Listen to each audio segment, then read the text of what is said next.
ಜಗತ್ತಿನ ಸಕಲ ಚರಾಚರ ಜೀವರಾಶಿಗಳನ್ನು ಸಾಕಿ ಸಲುತ್ತಿರುವ ಆ ಪರಮೇಶ್ವರನನ್ನ ಒಂದು ಕ್ಷಣೆಯನ್ನು ಹೃದಯ ಮಂದಿರದಲ್ಲಿ ಸ್ಮರಿಸಿಕೊಳ್ಳುತ್ತಾ ಇವತ್ತಿನ ಈ ಶಾಲೆಯ ವಾರ್ಷಿಕೋತ್ಸವಕ್ಕೆ ನಾನು ಹಾರ್ದಿಕವಾದ ಅಭಿನಂದನೆಗಳನ್ನು ಸಲ್ಲಿಸೋದಕ್ಕೆ ಇಷ್ಟಪಡ್ತೀನಿ. ಅದೇ ರೀತಿ ಇಲ್ಲಿಯವರೆಗೂ ಮಾತನಾಡಿರುವಂತಹ ನಮ್ಮ ಬಾಬು ವಾಲಿ ಸರ್ ಅವರಿಗೂ ಜೊತೆಗೆ ನಮ್ಮ ಮೇಡಮ್ ಅವರಿಗೂ ರತ್ನಾ ಪಾಟೀಲ್ ಮೇಡಮ್ ಅವರಿಗೂ ಸಮೇತ ನಾನು ಅಭಿನಂದನೆಗಳು. ಯಾಕಂದರೆ ಎಜುಕೇಷನ್ ಡಿಪಾರ್ಟ್ಮೆಂಟಲ್ಲಿ ಉಳಿದುಕೊಂಡು ಮಕ್ಕಳ ಬಗ್ಗೆ ಆಗಲಿ ಅಥವಾ ತಾಯಿ ತಂದೆ ಬಗ್ಗೆ ಮಾತಾಡೋದಿದೆ ನೋಡ್ರಿ, ಅದು ಸ್ವಲ್ಪ ಕಷ್ಟ. ಯಾಕಂದರೆ ಎರಡನ್ನ ಬ್ಯಾಲೆನ್ಸ್ ಮಾಡಬೇಕಾಗುತ್ತೆ ನಮಗೆ. ಹಾಗಾಗಿ ಅವರಿಬ್ಬರಿಗೂ ಸಮೇತ ಅದೇ ರೀತಿ ನನಗೆ ಸ್ವಲ್ಪ ಕನ್ನಡ ಜಾಸ್ತಿ ಬರುತ್ತೆ. आप सभी को कन्नड़ आता है? नो कन्नड़ा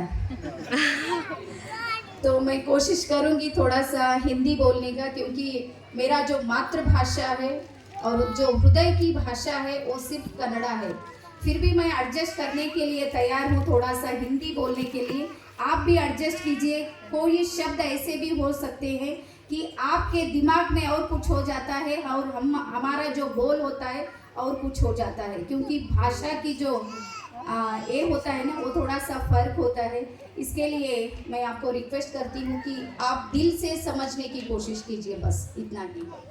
तो मैं पहली बार हमारे आकाश पाटिल सर को बहुत बहुत अभिनंदन करना चाहती हूँ जोरदार तालियों से, क्योंकि मैं पहली बार उनसे मिली तो मुझे ऐसे लगा कि कोई साधु संत होंगे शायद बोल के. तो उसके बाद मुझे पता चला कि वो बड़े बिजनेसमैन हैं बोल के. चलो ठीक है, कुछ ऐसे ही बिजनेस करते होंगे. उसके बाद मुझे पता चला कि बड़ा सा न्यूट्रिशन क्लब चलाते हैं. मैंने सोचा कि चलो वो भी करते होंगे शायद. आज पता चला कि वो ऐसे एक बड़ा सा स्कूल भी चलाते हैं. तो एक बार उन्हें तालियों के साथ मैं सम्मान करना चाहती हूँ. और उनके जो सक्सेस है ना, सक्सेस के पीछे एक महिला है, वो है उनकी पत्नी, जो मैं अनीता पाटिल मैडम को भी मैं अभिनंदन करना चाहती हूँ, क्योंकि वो बहुत साइलेंट है मैडम. मैं देखती हूँ क्योंकि वो मेरे स्टूडेंट है. अब देखिए, सभी घर में पति और पत्नी दोनों में एक स्ट्रांग होते हैं और एक एडजस्ट कर लेते हैं. इसके लिए ही बोलते हैं कि एडजस्टमेंट इज डेवलपमेंट.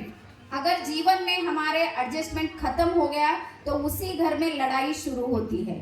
तो उनका सक्सेस का राज है उनकी पत्नी. तो उनके लिए भी मैं एक अभिनंदन करना चाहती हूँ कि उनको इतना स्वतंत्रता दिया. चलो आप कुछ भी करो, मैं हूँ आपके साथ. तो आज मैं अभी एक बच्चों को हमने देखा, शायद उनका नाम अरमान को हमने देखा, तो मेरे अंदर के अरमान जाग उठे. रियली उनके माता और पिता दोनों को आप देखे होंगे शायद. उन दोनों के जो भी संस्कार है वो बच्चों में है. तो इसका मीनिंग यही होता है, हम कैसे होते हैं हमारे बच्चे वैसे ही बनते हैं. हम सोचते हैं हमारे बच्चे के लिए एसी बने, डीसी बने, वो बने, ये बने, और हमारा माइंड सेट है बहुत कम लेवल का, तो हमारा बच्चा कभी बनेगा नहीं. तो इसके लिए आप जो भी यहाँ पर बैठे हैं, कभी भी आपका जो कमजोरियाँ जो भी है होते हैं लाइफ में, वैसे कुछ नहीं, कोई भी परफेक्ट ऐसा कोई नहीं है जीवन में. कमी कमजोरियाँ तो सभी के घरों में होती है और सभी के लाइफ में भी होती है. तो कभी भी बच्चों को हमारे कमी कमजोरियों के ऊपर फोकस मत कीजिए. और हम ज़्यादातर मैं देखती हूँ जब हम बच्चे थे जो, तब क्या होता था, हमारे माता पिता हमें एक वर्ड से बुलाते थे, जो जेंट्स को मेरा बेटा शेर है ऐसे बोलते थे, मेरा बेटा शेर है. वो शेर बोल बोल के उसके अंदर शेर के जैसा पावर लाते थे. कौन? माता और पिता. आज जो भी हम माता पिता है, कभी भी अपने बच्चों को शेर नहीं बोलते. क्या बोलते हैं आप ही सोचिए, क्या क्या बोलते हैं, कैसे कैसे वर्ड्स हम यूज़ करते हैं. इसके लिए बच्चों का एक आदत होता है और उनका एक माइंड सेट होता है. हम जो भी बोलते हैं वो सीखते नहीं है बच्चे. मैं एजुकेशन डिपार्टमेंट में 20 ईयर्स से काम कर रही हूँ और आज मेरे अंडर में 50 स्कूल है. मैं CRP के तरफ भी काम करती हूँ. सभी बच्चों को मैंने बहुत बार देखा है, जो भी हम बोलते हैं वो बोलने से बच्चा सीखता नहीं, लेकिन जो हम करते हैं उसे देखकर बच्चा सीखता है. तो हमारा जो चाल चलन होता है शायद यही वर्ड होगा। हमारी जो स्वभाव होता है ना, उसको देख कर ही बच्चा क्या होता है, बड़ा होता है। इसके लिए बच्चों को स्कूल में एजुकेशन हम जितना देना चाहते हैं, कितने हायर लेवल पर लेके जाना चाहते हैं, वो तो एक साइड में रखेंगे। लेकिन जब बच्चा घर में आता है, तभी हमारा एक बहुत बड़ा काम होता है, वो है संस्कार देना। आज क्या हो रहा है, जब से हमारे हाथ में मोबाइल आ चुके हैं, वो स्क्रीन टच, तब से हम हमारे बच्चों को स्क्रीन टच करना छोड़ दिए हैं। सच है ये बात। जब से स्क्रीन टच मोबाइल हमारे हाथ में आया है, तब से हमारे बच्चों को हम स्क्रीन टच करना छोड़ दिए हैं, क्योंकि वो सारा जो भी काम है ना, वो मोबाइल में ही हम ढूंढ रहे हैं। तो एक बच्चा अपने लेटर में लिखता है कि मुझे अगले जन्म में मोबाइल बना दीजिए भगवान, क्योंकि मेरे माता पिता एटलीस्ट मोबाइल को जैसे छूते हैं, स्पर्श करते हैं, वैसे मुझे करे।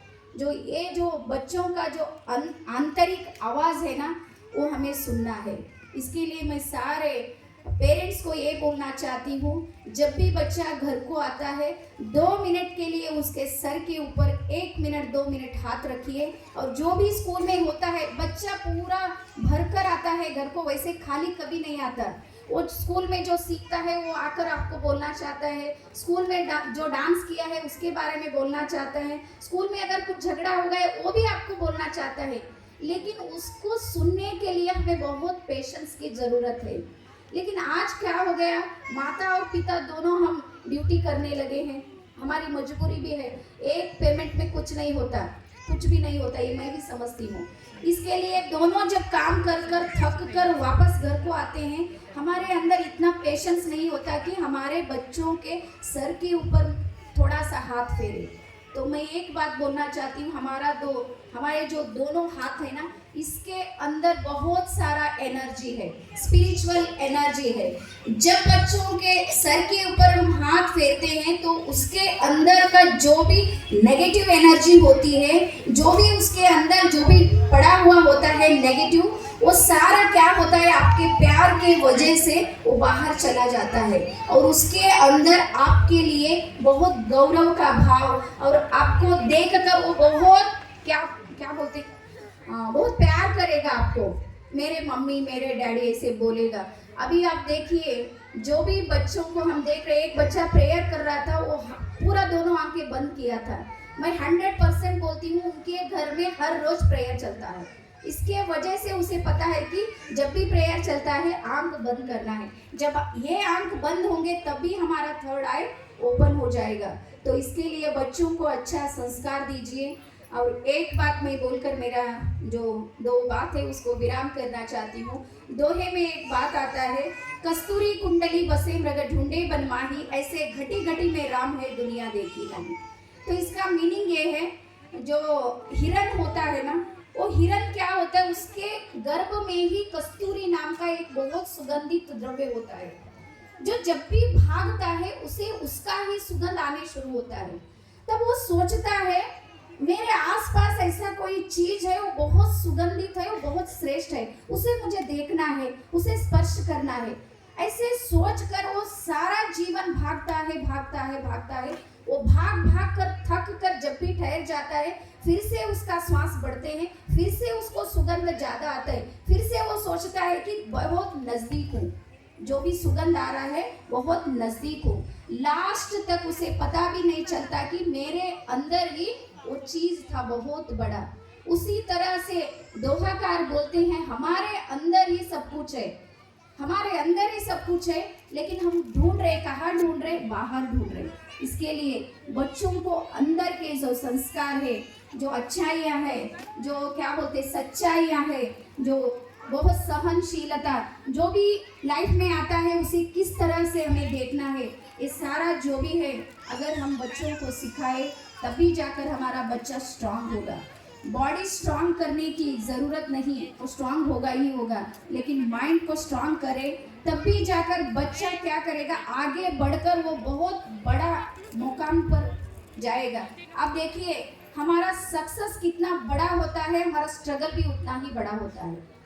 अगर हमारे बच्चों को स्ट्रगल हम नहीं सिखाए, मैडम ने बोला कि छोटे छोटे बात को हम उसको बहुत नाजुक तरीके से अगर हम देखें तो वो मजबूत नहीं बनेगा, टूट जाएगा छोटे छोटे बातों पर। इसके लिए उसको अच्छा संस्कार दीजिए और उसके बारे में सोचिए। और आप जो मेरा बेटा डॉक्टर बने, इंजीनियर बने, कुछ मत बनाइए, वो अपने आप बनेगा। आप सिर्फ सपोर्ट कीजिए, उसको मदद कीजिए, उसको जो जो चाहिए उस वक्त उसे देना शुरू कीजिए, तब जाकर आपका बच्चा बड़ा बनेगा ही बनेगा।